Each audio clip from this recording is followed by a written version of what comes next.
My name is Jennifer. I'm 34 years old. And what I discovered in my own home, in the place where I thought I was safest, shattered everything I believed about the people I love.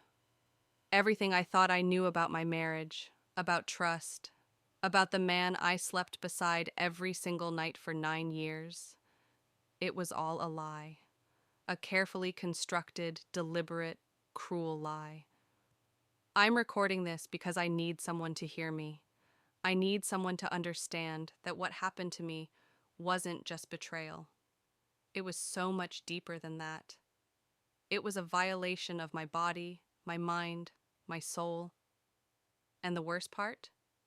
The absolute worst part?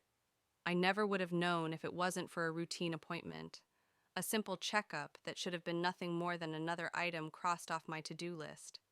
But what I saw that night, after I knew the truth, I'll never forget it. The image is burned into my mind like a brand.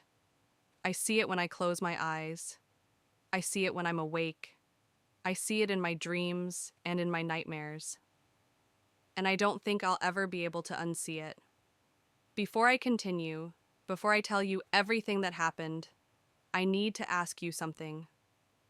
Please, if you're listening to this, if my voice has reached you wherever you are in this world, like this video, subscribe to this channel.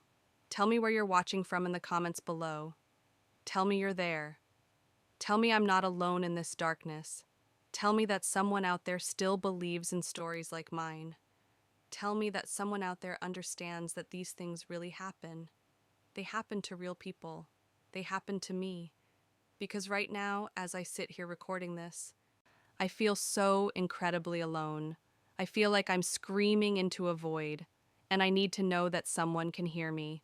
I need to know that my pain means something, that my story matters. Please, just let me know you're there. 9 years ago, I married David. He was everything I thought I wanted in a partner. He was stable, reliable, affectionate. He had a good job as an IT consultant. He came home every evening at 6:30. He kissed me on the forehead when he walked through the door. He asked me about my day. He listened when I talked about the frustrations at my job as a graphic designer. He laughed at my jokes.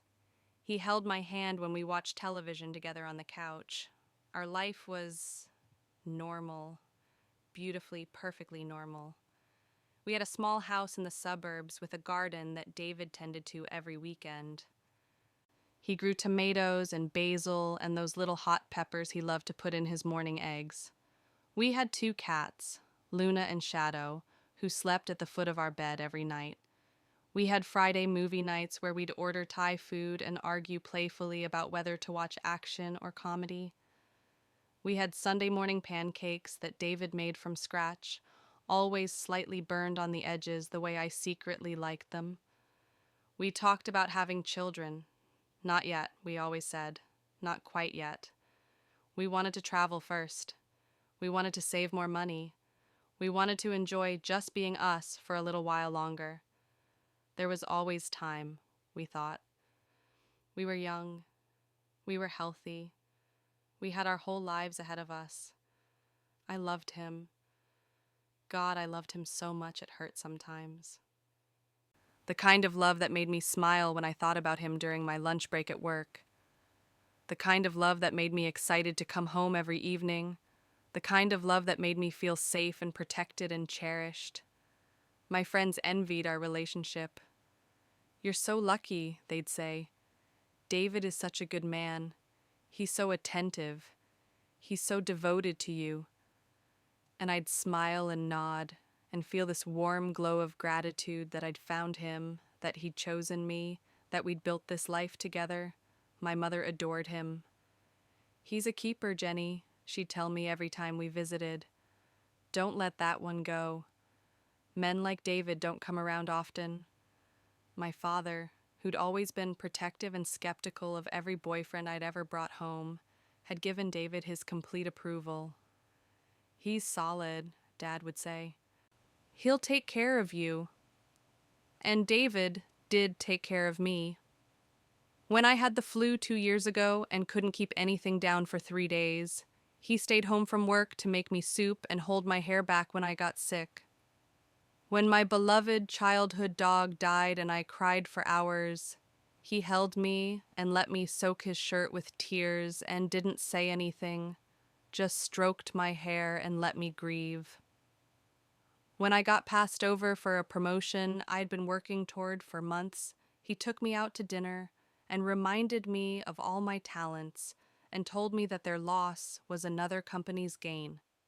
He was my best friend, my partner, my home. Our intimate life was good, not passionate like in the movies maybe, but comfortable, familiar. We knew each other's bodies, each other's rhythms. We made love twice a week, usually on Wednesdays and Saturdays. It was scheduled, yes, but it worked for us. We were both busy. We were both tired from work. Having that routine meant we made time for each other, made intimacy a priority instead of something that got pushed aside. I thought I knew everything about him. I thought we had no secrets. I thought our marriage was built on a foundation of honesty and trust and mutual respect. But soon I started noticing small things that didn't make sense.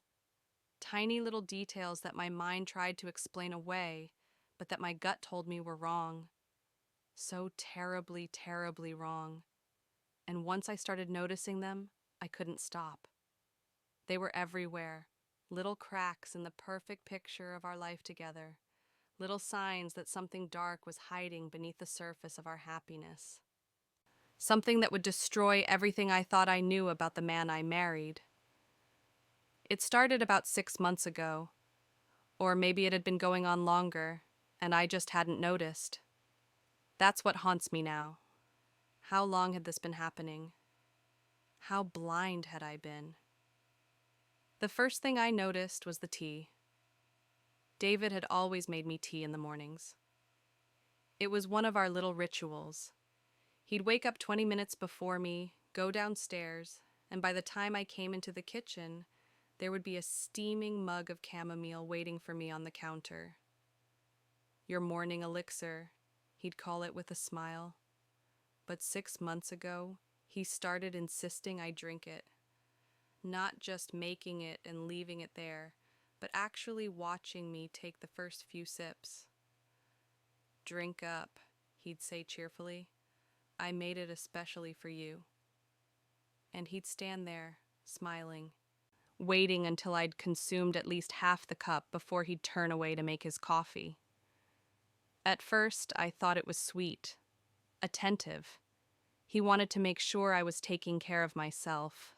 But then it started to feel odd, uncomfortable, like he needed to see me drink it, like it was important to him in a way that didn't quite make sense. And I started feeling strange after drinking it, drowsy, foggy, like my thoughts were moving through thick syrup. I'd get to work and feel like I was operating in a haze for the first few hours. I blamed stress. I blamed not sleeping well. I blamed getting older, our bodies changing, needing more rest. Then there were the vitamins. David had always been health conscious, but suddenly he became obsessed with me taking supplements. He bought me a whole regimen, vitamin D, magnesium, something he called a women's wellness blend that came in unmarked capsules. "I read an article," he'd say. "These will help with your energy levels, with your hormones, with everything." And every morning he'd line them up next to my tea, and he'd watch me take them, all of them. "Don't forget the pink one," he'd remind me if I hesitated. "That's the most important one for women our age." I took them because I trusted him, because I thought he was trying to help me, because I loved him, and I believed he loved me, and I never imagined he would give me something that wasn't meant to help me. But I started feeling worse, more tired, more disconnected. I'd have these blank spots in my memory, hours that I couldn't quite account for, times when I'd be at home and suddenly realize I couldn't remember the last 2 or 3 hours. David would tell me I'd been napping, that I'd been resting on the couch, and I'd accept it because what else could explain those missing chunks of time? Then came the changes in our intimate life. David started suggesting things he'd never mentioned before, positions that seemed clinical, uncomfortable. He'd ask me to lie perfectly still, to not move, to just relax and let him do everything. And I'd comply because I thought maybe he was trying to spice things up, trying something new, and I wanted to be a good wife, a willing partner. But it felt wrong. It felt like I wasn't really there, like I was watching it happen from somewhere outside my body. And afterward, I'd feel sore in ways that didn't make sense, confused about what had actually happened. The details would slip away like water through my fingers. He stopped looking me in the eyes during those times. He'd focus on my body but avoid my gaze, and when I tried to make eye contact, tried to connect with him the way we used to, he'd close his eyes or turn his head.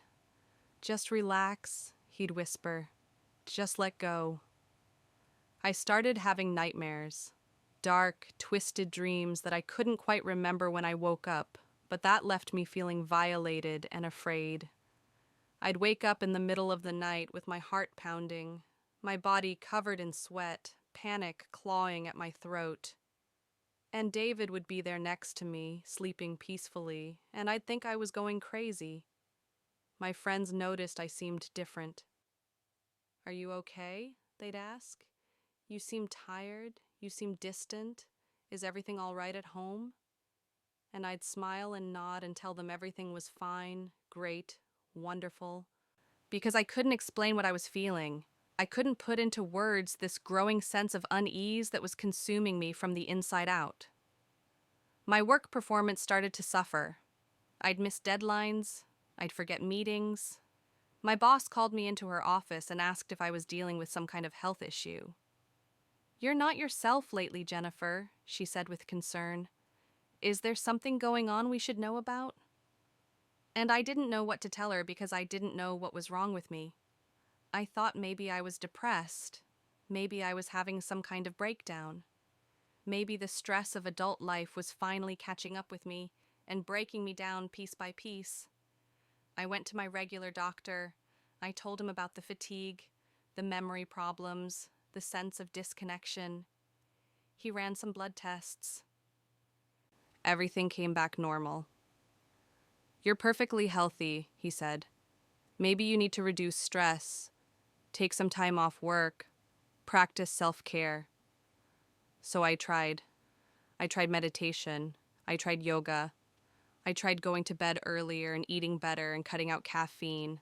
Nothing helped. Nothing changed. I kept feeling like I was losing myself, like I was disappearing into some dark fog that I couldn't escape. And David? David was wonderful through all of it, so supportive, so concerned.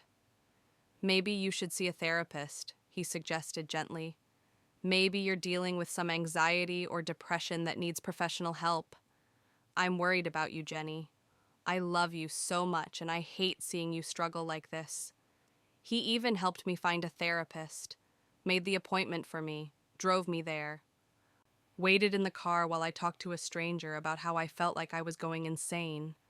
The therapist suggested that maybe I was struggling with some unprocessed trauma from my childhood, that maybe I had some deep-seated anxiety that was manifesting physically.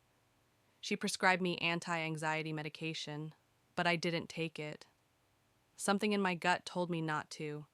Something in my gut told me that adding more medication to whatever was already in my system was a bad idea, even though I couldn't articulate why I felt that way. And then came the appointment that changed everything, the routine gynecological checkup that I'd been putting off for months because I'd been so foggy and disorganized. The appointment that finally revealed the truth that had been hiding in plain sight all along. Until one night, after that appointment, I saw something that made my heart stop beating, something that made every strange detail suddenly click into place like pieces of a horrible puzzle, Something that proved I hadn't been going crazy at all. Something that proved the person I trusted most in this world was actually my worst enemy. The appointment was on a Tuesday afternoon. Dr. Patricia Chen had been my gynecologist for 5 years. She was thorough, professional, kind. I trusted her completely. This was supposed to be a routine annual exam. Nothing special, nothing unusual. But during the examination, Dr. Chen paused. I saw her frown slightly as she looked at the images on her screen. "Jennifer," she said carefully, "have you and David been trying to conceive?" "Not actively," I said, confused by the question. "We've talked about it, but we're not really trying yet." "Why?" She was quiet for a moment, and that silence made my stomach drop. "Have you had any procedures done recently? Any fertility treatments? Any interventions?" "No," I said, my voice starting to shake. "Nothing like that." "What's wrong? What do you see?" Dr. Chen rolled her chair closer to me, her face serious. "Jennifer, I'm seeing signs of repeated intrusion, trauma to your cervix that suggests multiple instances of instrumentation. And there are some unusual patterns that concern me." The room started spinning.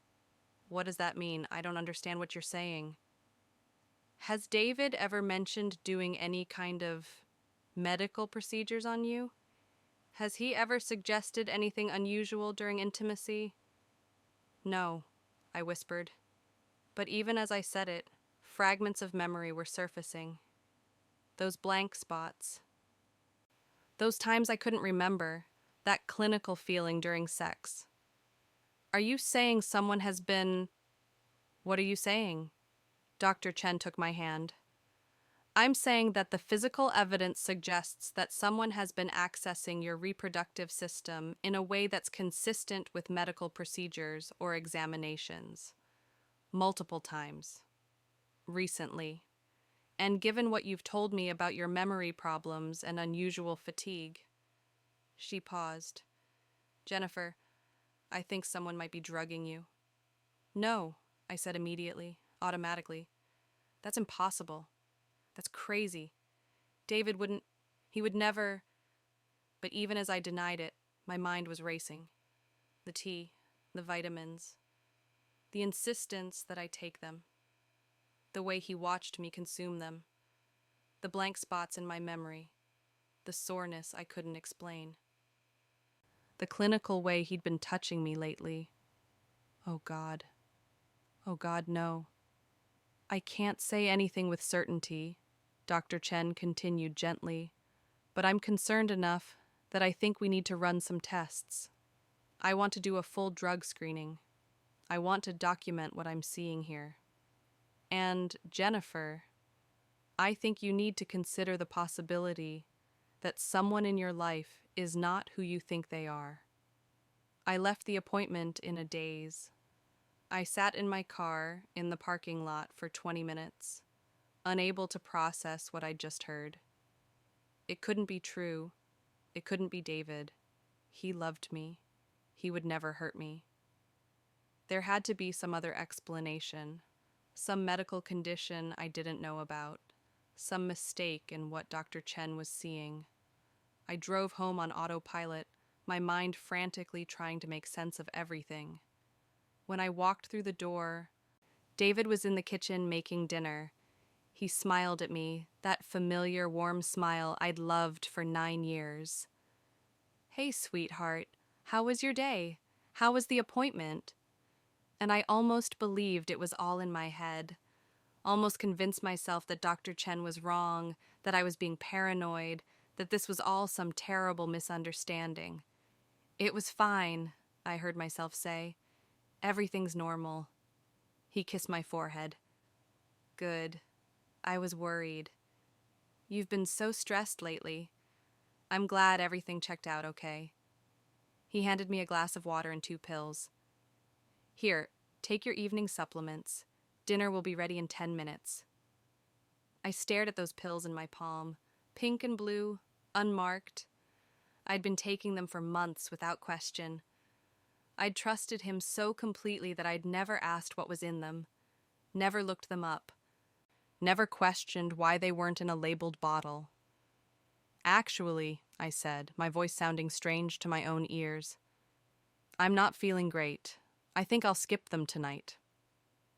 Something flickered across David's face, just for a second, something cold and hard that I'd never seen before. Then it was gone, replaced by concern. But you need them, Jenny. You've been doing so well with your routine. Don't stop now. My stomach is upset. I'll take them tomorrow. He moved closer to me. Come on, sweetheart. Just take them. For me, you know they help you. Help me with what? I asked, and I heard the edge in my voice. What exactly are these pills supposed to be doing? Jenny, don't be difficult. You know they're for your hormone balance, for your energy. We've talked about this. Have we? I said, and suddenly I was angry. Suddenly all the fear and confusion were crystallizing into rage. Because I don't remember us talking about it. But then again, I don't remember a lot of things lately, do I? Isn't that strange? David's expression changed. The mask of concern slipped just enough that I could see something else underneath. Something calculating. You're being paranoid, he said flatly. You're stressed and you're looking for problems that don't exist. Am I? I closed my fist around the pills. Then you won't mind if I get these analyzed, if I find out exactly what's in them. The silence that followed was deafening. David stood perfectly still, watching me with eyes that suddenly seemed like those of a stranger. That's not necessary, he finally said. Then tell me what they are, I challenged. Tell me exactly what I've been taking. If there's nothing wrong, if I'm just being paranoid, then tell me. He didn't answer. He just stood there, and in that moment, I knew. Dr. Chen was right. Everything she'd suggested was true. The man I'd married, the man I'd trusted with my life, had been systematically drugging me. And if he was drugging me, what else had he been doing? I'm going to stay at my sister's tonight, I said, moving toward the stairs to pack a bag. You're overreacting, David called after me, but there was something dangerous in his voice now, something that made the hair on the back of my neck stand up. You're being irrational. This is exactly the kind of paranoid behavior that worries me. Maybe I should call Dr. Morrison. Maybe you need to go back on those anti-anxiety meds. I didn't respond. I just ran upstairs, threw some clothes in a bag, grabbed my laptop and my phone. My hands were shaking so badly I could barely zip the bag closed. I had to get out. I had to get away from him. I had to figure out what was happening. When I came back downstairs, David was standing at the bottom of the staircase, blocking my way. You're not thinking clearly, he said, and his voice was different now, colder, harder. You're having an episode. You need to calm down and take your medication, and we can talk about this rationally. Move, I said. Jenny, I love you. Everything I do is for you. You have to trust me. Trust you? I laughed, and it sounded slightly hysterical even to my own ears. Trust you with what? What have you been doing to me, David? What have you been doing while I was unconscious? His face went blank, completely expressionless. And that scared me more than anything else could have. You don't know what you're talking about, he said quietly. Then explain it to me, I said. Explain the drugs. Explain what my doctor found. Explain the memory lapses. Explain all of it. But he didn't explain. He just stood there, and I realized with growing horror that he wasn't going to let me leave, that he was going to try to stop me, that maybe I was in actual danger. I pulled out my phone and dialed my sister's number, put it on speaker. Amanda, I'm at home and I need you to stay on the line with me. I'm leaving right now and I'm driving to your place. Jenny, what's wrong? My sister's voice came through, alarmed. Just stay on the line, I repeated, looking David in the eyes. David, move. Now. For a long moment, he didn't. He just stared at me with those cold, alien eyes. Then slowly, he stepped aside. You're making a huge mistake, he said as I passed him. You're throwing away everything we have because you're being paranoid and delusional. Maybe, I said, walking toward the door, or maybe I'm finally seeing clearly for the first time in months. I drove to my sister's house with my hands gripping the steering wheel so tightly my knuckles turned white.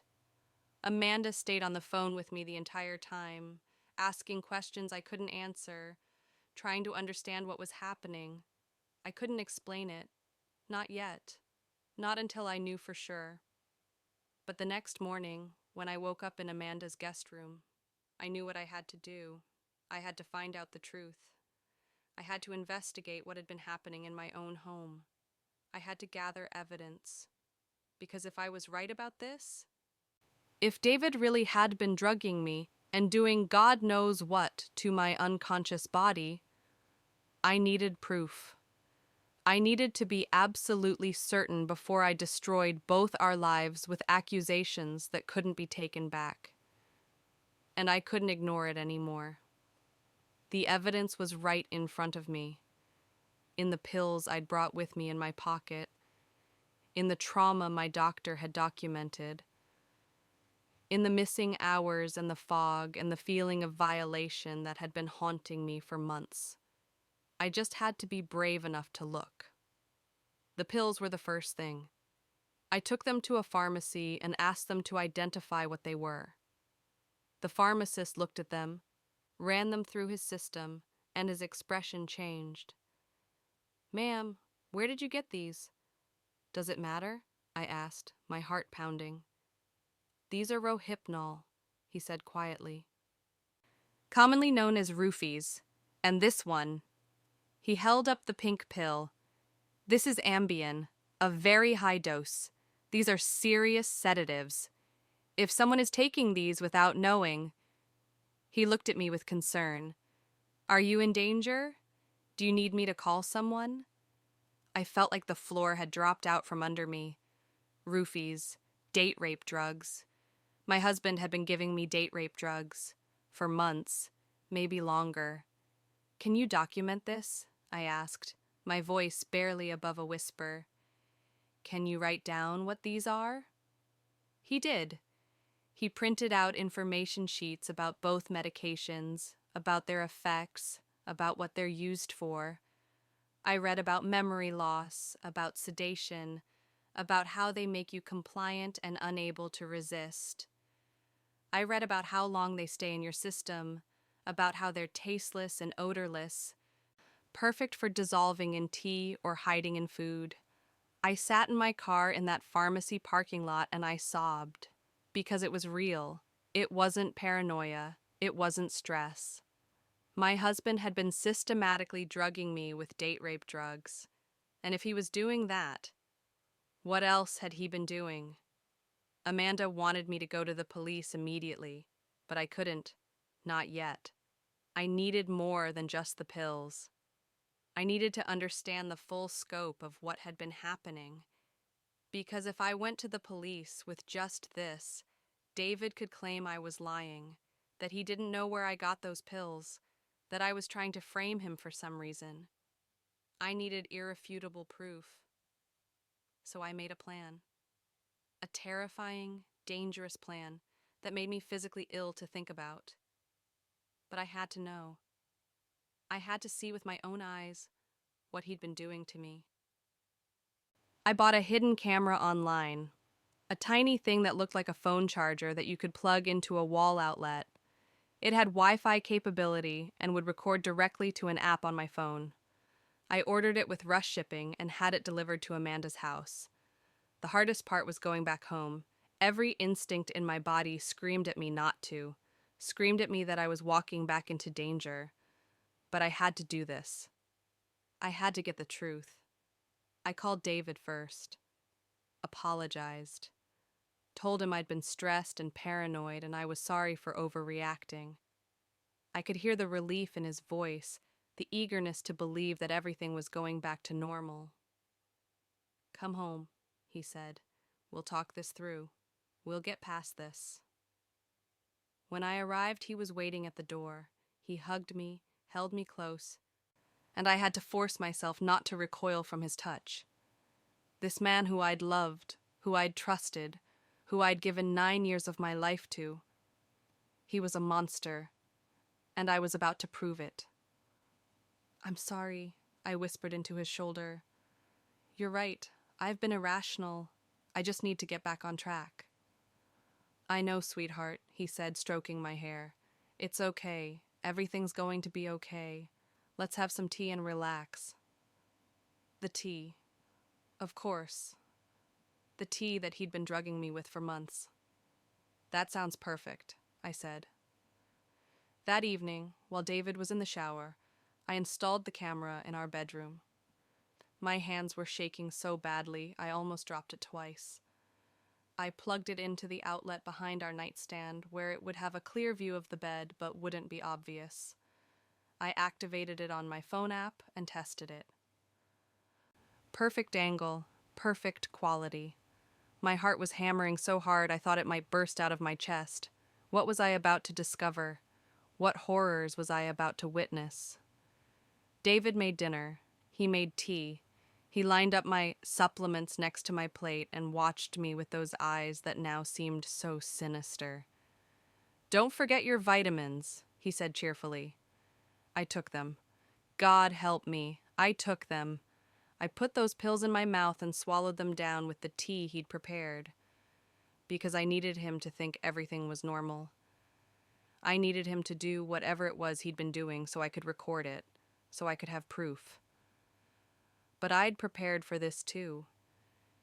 Before I came back, I'd gone to a different pharmacy and bought syrup of ipecac, an emetic that would make me throw up. I'd taken it 30 minutes before I knew we'd be eating dinner. And now, as soon as those pills and that tea hit my stomach, my body rejected them violently. I ran to the bathroom and vomited everything up. Every last drop of the drugged tea, every last trace of those sedatives. "I'm sorry," I called out to David between heaves. "I think I have food poisoning or something. My stomach has been off all day." He appeared in the bathroom doorway, and I swear I saw frustration flash across his face before he composed himself into concern. "Oh no, poor thing. Do you need anything? Just let me clean up. I think I need to lie down." "Of course. I'll help you to bed." He did. He tucked me in like I was a child, pulled the covers up to my chin, and I lay there, pretending to be drowsy, pretending the drugs were taking effect. I let my eyes drift closed. I let my breathing slow. I went completely limp and still, and I waited. I could hear him moving around the bedroom, could hear him leave and come back, could hear drawers opening, objects being moved.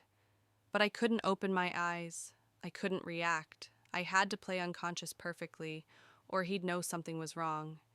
The camera was recording. That's what I kept telling myself. The camera is recording. Whatever happens, there will be proof. There will be evidence. The truth will finally come to light.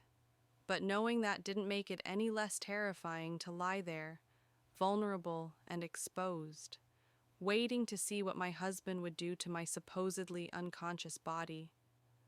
That night, I pressed record in my mind, memorizing every sound, every movement, and I waited for the nightmare to reveal itself. I don't know how long I lay there in the darkness, forcing my body to remain completely still, forcing my breathing to stay deep and even.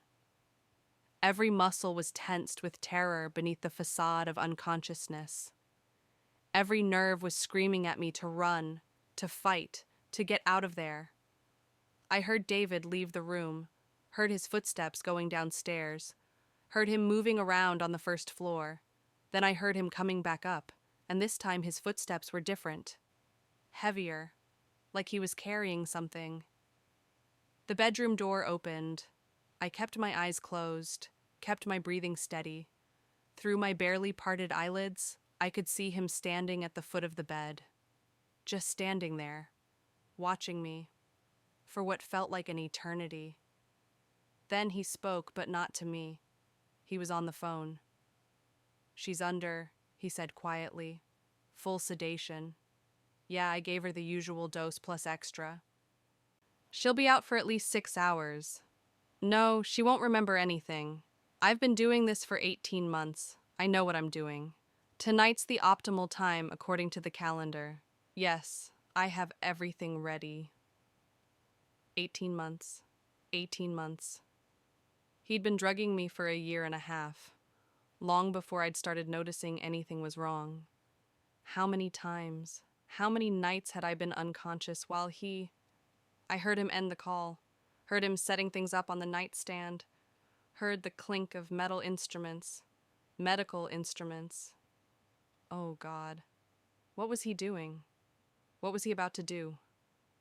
"Okay, Jennifer," he said in a voice that was almost clinical, detached, like I was a patient and he was a doctor. "Let's see if tonight's the night. Ovulation should be at its peak. Everything should be perfectly aligned." My mind was racing, trying to understand what he meant. Ovulation? What did that have to do with anything? We weren't trying to get pregnant. We'd specifically agreed we weren't ready yet. I felt him pull back the covers, felt him adjusting my body, positioning me. Every instinct screamed at me to fight, to resist, but I couldn't. If I moved, if I showed any sign of consciousness, he'd know the drugs hadn't worked. He'd know I was aware. And then what would he do? Through the tiny slits of my eyes, I saw him pick up a long, thin instrument from the nightstand. A syringe with a catheter attached. Medical grade. Professional. He'd done this before, many times before. "This is for us, Jenny," he murmured as he worked. "For our future. For the family you'll give me. You'll thank me eventually, when you're holding our baby. You'll understand that I had to do this because you kept saying you weren't ready. But I'm ready. I'm ready for you to be a mother. Ready for you to fulfill your purpose." And then I understood. With horrifying clarity, I understood exactly what he'd been doing to me during all those blank hours, all those missing chunks of time. He'd been trying to forcibly impregnate me. He'd been using medical instruments to artificially inseminate me while I was unconscious. He'd been playing God with my body, with my reproductive system, with my future. Dr. Chen's words echoed in my mind. Signs of repeated intrusion. Trauma to your cervix that suggests multiple instances of instrumentation. He'd been doing this for 18 months, trying again and again to get me pregnant without my knowledge or consent. Violating me in the most intimate, invasive way possible. Treating my body like it was his property to use as he saw fit. The rage that filled me in that moment was unlike anything I'd ever experienced. It was white hot and all-consuming. But I couldn't move. I couldn't react. I had to let this play out. I had to let the camera record every second of this violation so there would be undeniable proof of what he was doing. I heard him on the phone again. "Yeah, I'm doing it now. The catheter is in place. I'm using the sample we prepared yesterday. Slow and steady. There. Perfect. Cervical positioning looks ideal this time. I really think this might be the one. 18 months of trying, and this time everything's aligned perfectly." He was talking to someone. Someone else knew about this. Someone was helping him, advising him, supporting him in this horrific violation of my body and my autonomy. I'll keep her sedated and elevated for the next few hours to give the sperm the best chance. No, she won't suspect anything. She never does. She just thinks she's tired. She just thinks she's stressed. She has no idea what's really happening. He laughed. Actually laughed. By the time she realizes she's pregnant, it'll be too late to do anything about it. She'll accept it, she'll be happy. Women always are once the baby comes. Her biology will take over and she'll forget all about not being ready. I wanted to scream. I wanted to jump up and claw his eyes out. I wanted to hurt him the way he'd been hurting me. But I stayed still. I stayed silent. I let him finish his monstrous work while the camera captured every word, every action, every second of this nightmare. After what felt like hours but was probably only minutes, he was done. He adjusted my clothing, pulled the covers back over me, cleaned up his instruments. "Sleep well, sweetheart," he whispered, kissing my forehead.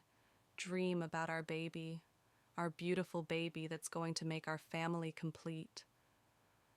Then he left the room, turning off the light, closing the door behind him.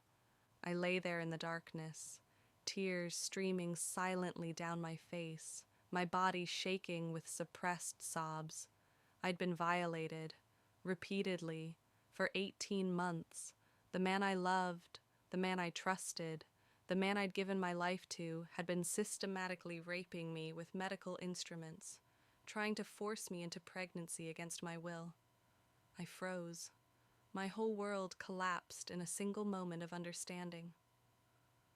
Everything I thought I knew about my marriage, about David, about our life together, it was all a lie, all a carefully constructed facade hiding a monster.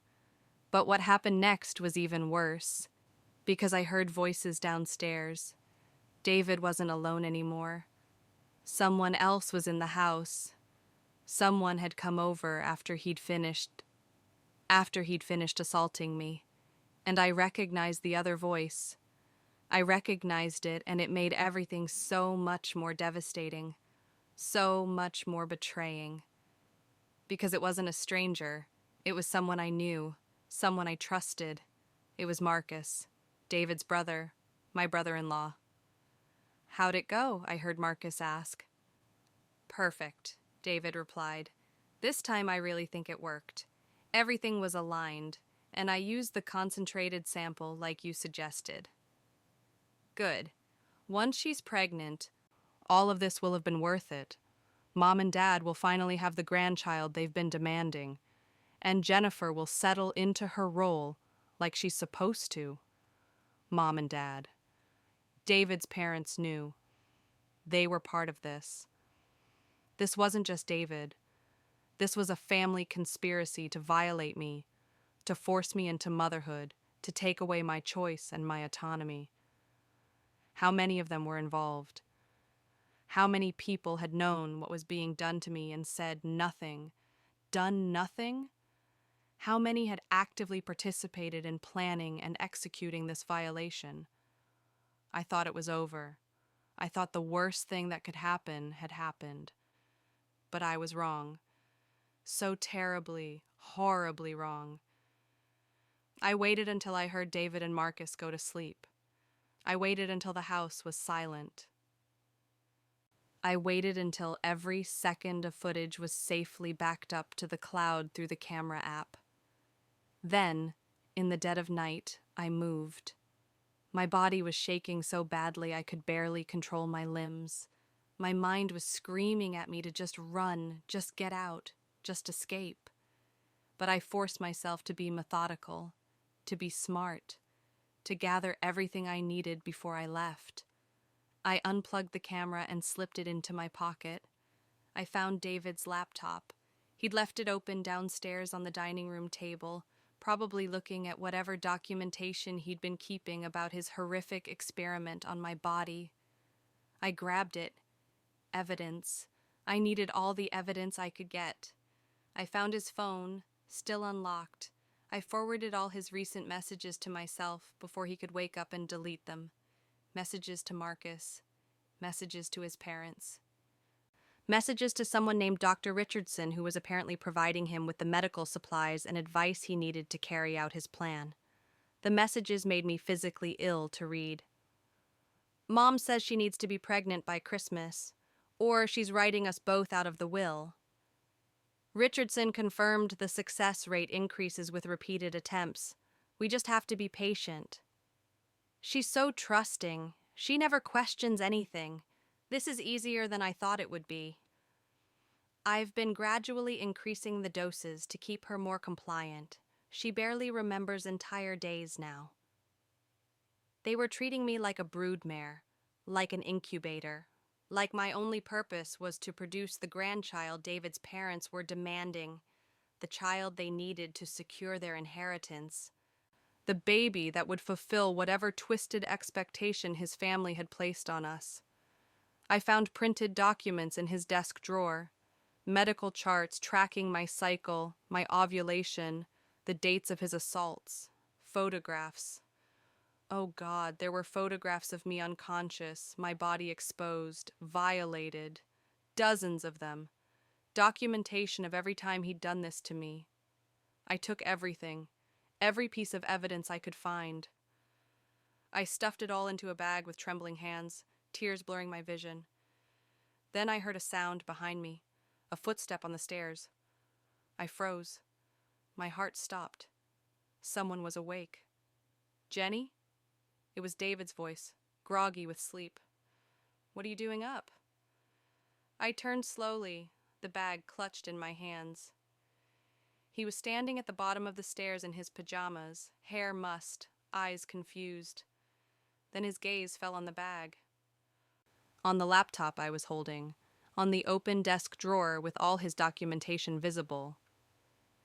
I watched the realization dawn on his face, watched his expression change from confusion to understanding to something dark and dangerous. You're awake, he said flatly. The drugs didn't work. You've been awake this whole time. I didn't answer. I just stood there, every muscle tense to run. How much did you see? He asked, taking a step toward me. All of it, I whispered. I saw everything. I recorded everything. His face went pale. Jenny, you have to understand. Understand what? My voice was rising now, all the rage and pain and betrayal flooding out. Understand that you've been drugging me, raping me, trying to force me into pregnancy against my will for 18 months? It's not like that. Then what is it like? I was screaming now. I couldn't help it. Tell me, David. Explain to me how violating me repeatedly while I'm unconscious is anything other than what it is. I love you, he said, and he actually sounded like he believed it. I love you and I want a family with you, and you kept saying no, kept saying you weren't ready but were running out of time. My mother said, Your mother? I laughed, and it sounded slightly hysterical. This is about your mother? About your family's expectations? About some inheritance? It's about us, he insisted, taking another step closer. About our future, about giving you purpose. You'd be such a good mother, Jenny. Once you had the baby, you'd understand. You'd thank me. Stay away from me, I warned, backing toward the door. You can't leave, he said, and now his voice was hard, cold. If you go to the police with this, it'll destroy everything. It'll destroy both of us. No one will believe you anyway. You've been acting erratic for months. You've been seeing a therapist. You've been paranoid and unstable. Who's going to believe your story over mine? I have evidence, I said. I have the drugs, I have the video, I have your messages, I have everything. Something flickered across his face. Fear. Real fear. Jenny, please. We can work this out. We can go to counseling. We can... Counseling. I couldn't believe what I was hearing.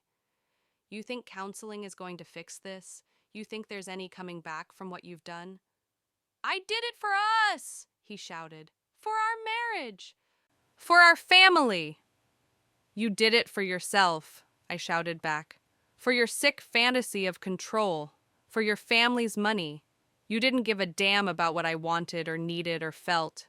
You treated me like an object, like property, like I was nothing more than a vessel for your child. I saw his expression change again, saw something dangerous flash in his eyes, saw him make a decision. He lunged toward me. I ran. I threw open the front door and ran into the night, screaming at the top of my lungs, clutching the bag with all the evidence to my chest. I heard him chasing behind me, heard him calling my name, heard him begging me to stop, to come back, to let him explain. But I didn't stop. I ran to my car parked down the street, threw myself inside, locked the doors, started the engine with shaking hands while David pounded on the window. "Jenny, please, don't do this. Don't ruin our lives over this." I backed out of the driveway so fast I almost hit the mailbox. David was running alongside the car, still pounding, still pleading. I saw lights turning on in neighbors' houses, saw curtains being pulled back, saw people witnessing this breakdown of my entire world. I drove to the police station, 90 miles an hour the whole way, my body shaking so violently I could barely control the steering wheel. I kept checking my rearview mirror, terrified David was following me, terrified he'd somehow stop me before I could get the truth out. I thought it was over. I thought once I got to the police, once I told them everything, it would finally be over and I'd be safe. But I was wrong. So terribly, devastatingly wrong. The police station at 3 a.m. was harsh fluorescent lights and stale coffee and detectives rubbing sleep from their eyes as they tried to process what I was telling them. I showed them everything. The camera footage, the drugs, the messages, the photographs, the medical charts. I watched their expressions change from skepticism to disgust to grim determination. They believed me. Thank God they believed me. "Mrs. Peterson," Detective Sarah Wu said gently after reviewing everything I'd brought, "what your husband did to you. This is sexual assault, multiple counts. This is also illegal administration of controlled substances. And conspiracy, given the involvement of his brother and parents. This is serious. Very serious." "I want to press charges," I said, my voice hoarse from crying. "I want him arrested. I want all of them arrested. We'll need to take your full statement. We'll need a medical examination. We'll need you to walk us through everything that happened from the beginning. Are you prepared to do that?" I was. I spent 6 hours in that police station, going through every detail, reliving every moment of horror. They took samples for drug testing. They photographed the bruising on my inner thighs that I'd never noticed before, but that now seemed horrifyingly obvious. They documented the trauma Dr. Chen had found during my exam. They sent officers to arrest David and Marcus and David's parents who'd been complicit in planning and encouraging the assaults, and Dr. Richardson, who'd been providing medical supplies and advice for this horrific scheme. By morning, it was all over the news. Local IT consultant arrested for repeated sexual assault of wife. Family conspiracy to force pregnancy uncovered. Woman drugged and violated for over a year. My phone wouldn't stop ringing. Reporters, friends, family members, everyone wanted details. Everyone wanted the story. Everyone wanted a piece of my trauma. I couldn't answer. I couldn't speak to anyone. I went back to Amanda's house and I crawled into bed, and I stayed there for 3 days, unable to move, unable to think, unable to process what had happened to me. The guilt was overwhelming. I'd been living with David for 18 months while this was happening. 18 months of being violated and not knowing. 18 months of my body being used and abused while I slept. How many times? How many assaults had there been? Dozens? Hundreds? And the fear, the paralyzing fear that he'd succeeded, that I might be pregnant, that I might be carrying the child of my rapist husband, conceived through repeated violation while I was unconscious. Dr. Chen did emergency testing, pregnancy test, STD screening, full examination to assess the extent of the physical trauma. The pregnancy test was negative, After 18 months of attempts, David had failed. I wasn't carrying his child. I wouldn't be forced into the motherhood he'd tried to impose on me. I sobbed with relief when she told me. Sobbed so hard I couldn't breathe, because at least that violation hadn't succeeded. At least I wasn't tied to him forever through a child I'd never consented to creating. But the physical damage was extensive, scarring, chronic pain. Dr. Chen said it would take time to heal, that I'd need follow-up care, possibly even surgery to repair some of the trauma. My body had been treated like an experiment, and it showed. The emotional damage was worse. I couldn't sleep. Every time I closed my eyes, I saw David standing over me with that syringe. Every time I drifted off, I jerked awake in panic, convinced someone was in the room, convinced I was being drugged again. I couldn't eat. Food tasted like ashes. My stomach rejected everything. I lost 15 pounds in 2 weeks. I couldn't be touched. Even Amanda's comforting hugs made my skin crawl. The thought of anyone's hands on my body made me want to vomit. The trial preparations began. The prosecutor, a sharp-eyed woman named Linda Martinez, assured me we had an airtight case. The video evidence alone is damning, she said. Combined with the drugs, the medical evidence, the messages, he's going to prison for a very long time. They all are. But preparing for trial meant going through everything again and again, reliving every detail, answering every invasive question. Having defense attorneys try to paint me as a willing participant, as someone who knew and consented, as an unreliable narrator of my own assault. Did you ever discuss having children with your husband? Yes, but we agreed. So you did discuss it. You did express some interest in becoming a mother? Eventually, yes, but not. And you regularly engaged in intimate relations with your husband? Yes, but. So there was an established pattern of sexual contact between you and the defendant? That's not what this is about. He was drugging me. He was assaulting me while I was unconscious. It was exhausting, degrading, traumatizing all over again.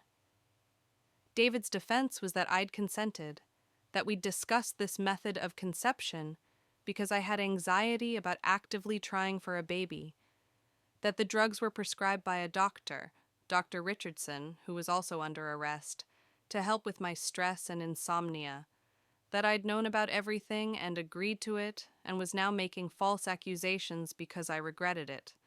His family backed him up. His mother testified that I'd expressed desire to have children, that I'd told her I wanted to be a mother, that this was all a misunderstanding. She painted me as unstable, vindictive, trying to destroy her son because I was mentally ill. But the evidence didn't lie, the video didn't lie, the drugs didn't lie, the medical documentation of trauma didn't lie. 6 months after that terrible night, David was convicted on multiple counts of sexual assault, illegal administration of controlled substances, and conspiracy. 25 years in prison.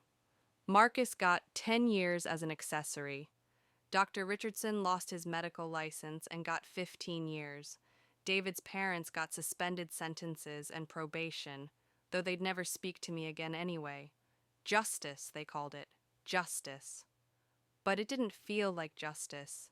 It felt hollow, empty, because no prison sentence could give me back what I'd lost.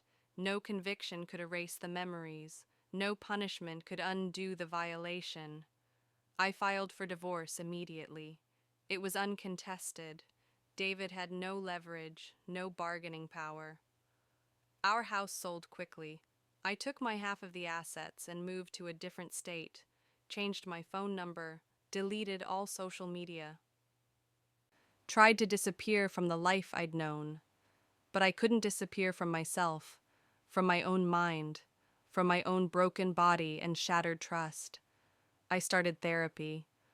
Real therapy this time, Not with a professional David had chosen to gaslight me further. My therapist, Dr. Rachel Kim, specialized in trauma. She taught me about PTSD, about dissociation, about the long road to healing from sexual violence. Healing isn't linear, she told me. Some days will be better than others. Some days you'll feel like you're making progress, and other days you'll feel like you're back at square one. That's normal. That's part of the process. She was right. Some days I could function almost normally. I could work. I'd found a new job as a freelance designer, working from home where I felt safe. I could cook meals and shower and pretend I was a person living a normal life. Other days I couldn't get out of bed, couldn't face the world, couldn't stop seeing David's face, hearing his voice telling me he'd done it all for love, for us, for our future. Amanda moved in with me for the first 6 months. She'd taken leave from her job to help me recover, to make sure I ate and slept and attended therapy appointments. She never asked for details I wasn't ready to give. She never pushed. She just stayed, a quiet presence reminding me I wasn't alone. "You're so strong," she'd tell me. "You're so brave for going through with the trial, for getting justice." But I didn't feel strong. I felt broken, shattered into 1,000 pieces that I didn't know how to put back together. A year passed, then another. The physical wounds healed, mostly. The scarring remained, but Dr. Chen said it wouldn't prevent me from having children someday if I chose to. If I ever felt safe enough to try. Children. The word made me feel sick. The idea of pregnancy, of something growing inside my body without my constant, conscious control, terrified me. David had tried to force motherhood on me, and now the very concept felt like a violation. The emotional wounds healed more slowly. I was learning to sleep again without medication, though nightmares still plagued me. I was learning to let people touch me casually, a handshake, a brief hug, without panic. I was learning to trust my own judgment again, to believe my own perceptions of reality. Some friendships survived, others didn't. People who believed me, who supported me, who never once suggested I'd somehow brought this on myself, they remained. People who said things like, "But he seems so nice," or "Marriage is complicated," or "Maybe it was a misunderstanding."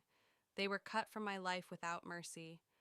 I started speaking out, sharing my story, anonymously at first, on survivor forums, connecting with other women who'd experienced medical abuse, reproductive coercion, intimate partner violence, finding community in our shared trauma, and slowly, painfully, I started to rebuild, to piece together a new version of myself. Not the same person I'd been before. That person was gone, destroyed by what David had done.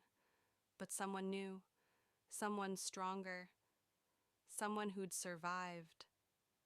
I thought life was returning to normal. I thought the worst was behind me. I thought I could finally start to move forward. And just when I thought I had solid ground beneath my feet again, something unexpected happened that would change everything once more. It's been 3 years now since that night. 3 years since I discovered the truth. 3 years since my world fell apart and I had to rebuild myself from the ashes. I'm recording this because I want other people to know. I want other women to understand that this kind of violation happens. It happens in marriages. It happens with people you trust. It happens in your own home, in your own bed, to your own body while you sleep. If I'd known then what I know now, I would have recognized the signs sooner. I would have trusted my gut when something felt wrong instead of letting David convince me I was being paranoid. I would have questioned those pills instead of swallowing them blindly because I loved him. But I didn't know. How could I have known? We're taught to trust our partners. We're taught that marriage is sacred, that love conquers all. that if someone marries you, then they must have your best interests at heart. We're not taught that sometimes the person who vows to cherish and protect you is actually the person who will hurt you most. Here's what I've learned, what I wish I'd known before. Trust your body. If you're experiencing unexplained symptoms, fatigue, memory loss, gaps in time, physical changes you can't explain, investigate. Don't let anyone, not even a spouse, convince you it's all in your head. Don't let anyone dismiss your concerns or gaslight you into thinking you're being irrational. Trust your instincts. If something feels wrong, it probably is. That little voice in your head that says, this doesn't make sense, or this feels dangerous, listen to it. That's your survival instinct trying to protect you. Question everything. If someone is giving you medication or supplements, know exactly what they are. Look them up, research them. Don't take anything blindly just because someone you love says it's good for you. Set boundaries. If you're not ready for something, children, a procedure, any life change, say no. And if someone tries to pressure you, manipulate you, or override your no, that's abuse. No matter how much they claim to love you, no matter how much they say it's for your own good, document everything. If you suspect something is wrong, gather evidence before you confront anyone. I was lucky. I had that camera footage. Those drugs, those messages. Without that evidence, it would have been my word against David's, and I don't know if I would have been believed. Tell someone. When I finally told Dr. Chen about my symptoms, when I finally let Amanda hear what was happening, that's when I got help. Isolation is an abuser's best tool. Don't let shame or embarrassment keep you silent. The healing process has been longer and harder than I ever imagined. There were days I didn't think I'd survive. Days when the weight of what happened crushed me so completely I couldn't breathe. Days when I wanted to give up, to surrender to the darkness, to stop fighting. But I'm still here. I'm still standing. I'm still moving forward, one painful step at a time. I've learned that healing isn't about forgetting. It's not about getting back to who you were before. That person is gone. I mourned her. I grieved for the innocent, trusting woman I used to be. Now I'm someone different, harder, warier, less willing to give people the benefit of the doubt. Some might call that damaged. I call it wise. I've learned that trauma changes you at a cellular level. It rewires your brain, your nervous system, your entire way of being in the world. There's no getting over it. There's only learning to live with it, to integrate it into your story, to carry it without letting it destroy you. I've learned that anger is okay. For so long, I tried to be understanding, to forgive, to let go of the rage. But anger is valid. Anger is appropriate. What David did to me deserves my anger. What his family did in supporting him deserves my fury. I don't have to be gracious about my own violation. I've learned that not everyone will understand. Some people can't comprehend how something like this happens, how a husband could do this to his wife, how a family could conspire to violate someone, how a victim could live through it for so long without knowing. Their lack of understanding isn't my problem to solve. I've learned that healing looks different for everyone. Some survivors want justice through the legal system. Some want to confront their abusers. Some want to forget and move on. All of those paths are valid. For me, justice through trial wasn't enough, but it was necessary. It gave me validation. It proved I wasn't crazy or making it up or exaggerating. Most importantly, I've learned that what happened to me wasn't my fault. I didn't cause it. I didn't deserve it. I didn't bring it on myself by being trusting or loving or by wanting to believe the best of my husband. The fault lies entirely with David and everyone who helped him. Entirely. This could happen to anyone. That's the terrifying truth. It could happen to your sister, your friend, your neighbor. It could be happening right now to someone you know, and they might not even realize it. They might think they're just tired, just stressed, just going through a rough patch in their marriage. If something feels wrong, investigate. Trust your instincts. You might save a life, even your own. I still have nightmares. I still have moments of panic when someone stands too close, or when I feel even slightly drowsy after drinking something. I still struggle with intimacy, with trust, with letting people into my life and heart.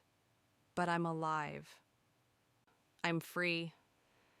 David is in prison where he belongs, and I'm out here rebuilding a life he tried to steal from me. I've started dating again, cautiously, very cautiously. It terrifies me to be vulnerable with someone new, to let someone close enough to potentially hurt me. But I'm trying, because David doesn't get to take that from me, too. He doesn't get to destroy my ability to love and be loved. I've reconnected with old friends and made new ones, people who know my story and love me anyway, people who understand when I have bad days and need space, people who celebrate the small victories, the first full night's sleep without nightmares, the first time I could be touched without flinching, the first time I could talk about what happened without breaking down. I've found purpose in advocacy. I volunteer with organizations that support survivors of sexual violence. I speak at conferences about medical abuse and reproductive coercion. I use my story to educate, to warn, to help others recognize the signs I missed. And that's not the only secret I discovered that year. There was more to David's deception than even the trial revealed. More victims, more conspiracies, more darkness that came to light once I started digging into his past. But that's another story, one I'm still processing, one I'm not quite ready to tell. If you've listened to my story all the way through, thank you. Thank you for bearing witness to my pain. Thank you for believing me. Thank you for being here. I know this wasn't easy to hear. It wasn't easy to tell. But it needs to be told.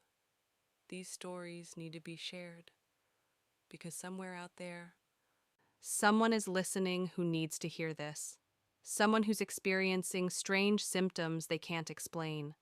Someone who's being told they're paranoid or irrational. Someone who's living through their own violation and doesn't yet have the words or the proof or the courage to name it.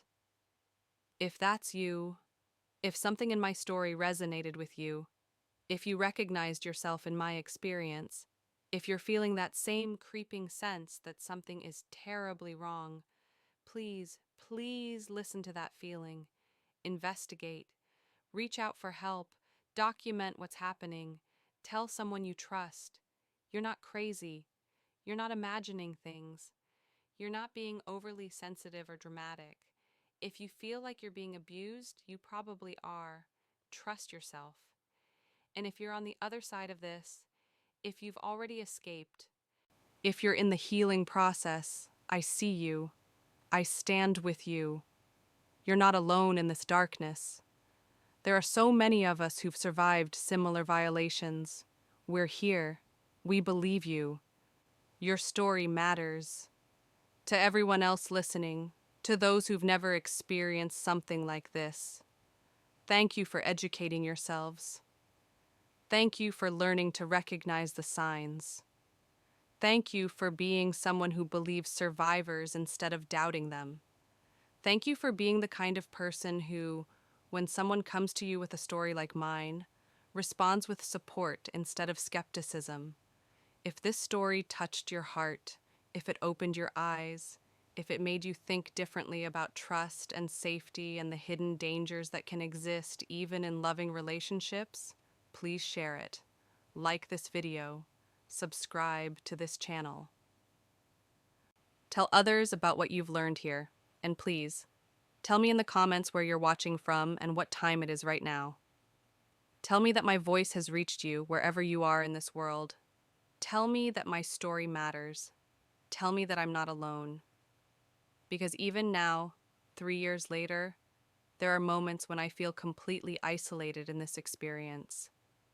Moments when I wonder if anyone truly understands what I went through. Moments when I need to know that my pain wasn't meaningless, that my survival means something. Your comments, your support, your willingness to listen and believe and share, that's what keeps me going. That's what gives me the strength to keep telling the story, to keep advocating, to keep fighting for other survivors who haven't found their voice yet. I'm also here for you in the comments. If you have questions, if you need resources, if you want to share your own story, I'll read every single comment.